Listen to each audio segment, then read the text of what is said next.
Buenas noches, en este momento nos encontramos acá con Milena Rodríguez, Iván Rondón y César Augusto González. El motivo de este video es pues tratar de indagar un poco en los temas de cómo se causó la revolución en los temas de la Edad Media y cómo la administración fue tomando auge en todo este proceso del feudalismo, la revolución católica, la introducción al mercantilismo. Bueno, entonces como lo decíamos hace un momento, para la época pues como los hechos que más marcaron la época medieval, pues podemos comenzar con el feudalismo, que surgió a base de la decadencia romana y pues la invasión de los pueblos bárbaros. El feudalismo consistía en la conformación de comunidades que servían a un señor, el cual los dirigía y los protegía.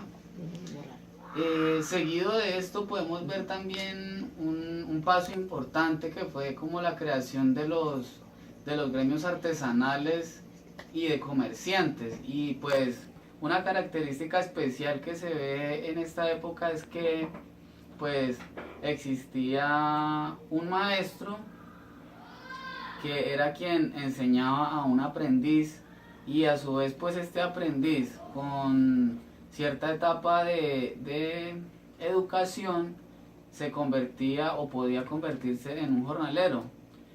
Y a su vez este jornalero, para poder llegar a ser un maestro, debía pues también hacer como una obra que lo caracterizara y así poder seguir enseñando su arte. Tenemos también la época burgomedieval, que fue la conformación de las ciudades o burgos como tal, que también eran dirigidos por un burgomaestre, pero entonces estos a su vez, cuando se fueron haciendo más grandes, ya fueron tomando un poco más de autonomía. Entonces ya el señor feudal pues ya no podía tomar así como las decisiones sobre estas comunidades. La Iglesia Católica pues también hacía una parte importante, porque era como la consejera y quien se encargaba de tomar las decisiones políticas y organizacionales de la época. Tanto así que fueron los primeros que lograron pues conformar una jerarquía, empezando por el Papa, seguido del obispo y el párroco, quien era el que se encargaba pues de escuchar al pueblo y de transmitir todas esas dudas o inquietudes al obispo, que a su vez ya era el que se comunicaba con el ser superior. Después de esto pues viene toda la conquista y como el auge de la administración, que pues para la época se basó básicamente en generar pues como travesías para intentar conquistar nuevos territorios. Importantes es la revolución industrial. ¿Y qué fue lo que caracterizó la revolución industrial? Fue el invento del maquinismo. Su primer innovación fue la máquina de vapor, donde esos inventos transformaron y produjeron una gran revolución. Hablemos acerca de la Edad Media. ¿Cómo era este proceso? Era un sistema organizado por gremios o grupos familiares que se regían por sus propios estatutos. Era una jerarquía donde iniciaban como aprendices, luego artesanos, y se convertían finalmente en maestros. ¿Quiénes eran los maestros? Los maestros eran quienes hacían un arte ya perfecto, eran ya nombrados maestros. Pero todo esto se revolucionó y hubo un gran cambio donde la jerarquía cambia y ya ellos pasan de ser maestros a unos simples obreros. Afectó la concepción del trabajo y modificó completamente la estructura, tanto en el ámbito industrial, político, como económico y social. Pero ¿qué cambió? En gran escala fue el desplazamiento de la mano de obra para darle lugar mayor a las máquinas y a los procesos técnicos. ¿Qué buscaban ellos? Buscaban mayor producción, mayor economía. ¿Qué lograban? Producción con mayor rapidez, mayor cantidad, mejor calidad y reducción en el costo del producto. Vemos que cuando el trabajo fue desplazado, fue cuando se crearon entonces las clases sociales.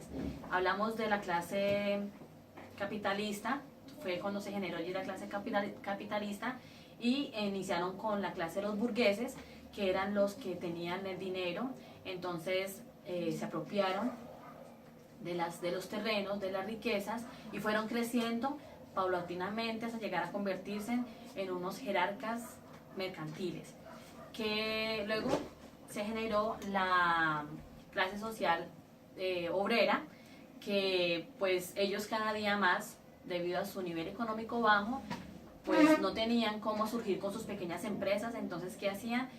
Las cerraban, acababan las empresas, ya no tenían empresas y eran desplazados a la mano obrera. Después de esos abusos, en el año 1850 se funda la huelga sindicalista, y es allí donde el 1 de mayo, aún en nuestros días, todavía celebramos la conquista de las clases obreras, donde gracias a estos mártires se nos mejoraron a nosotros las condiciones de trabajo. Compañeros, vemos que los conflictos entre patronos y obreros fueron determinados entre el capital y el trabajo, el punto crítico en el mundo occidental.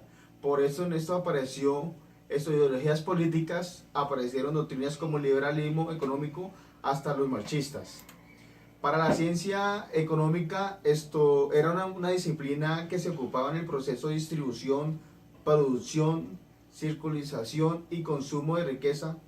Por eso el trabajador nunca fue parte fundamental en este proceso económico, porque no fue tenido en cuenta de manera humana, y relacionó esto que hubo las luchas entre obreros y la gente. Por eso existía mucha desigualdad en las justicias generadas por el capitalismo. Por eso la utopía socialista surgió como solución. Por eso la doctrina capitalista y la comunista tenían bases firmes. Fue cuando el Papa León VIII expuso los principios que se deberían seguir las relaciones entre el capital y el trabajo. Por eso el Papa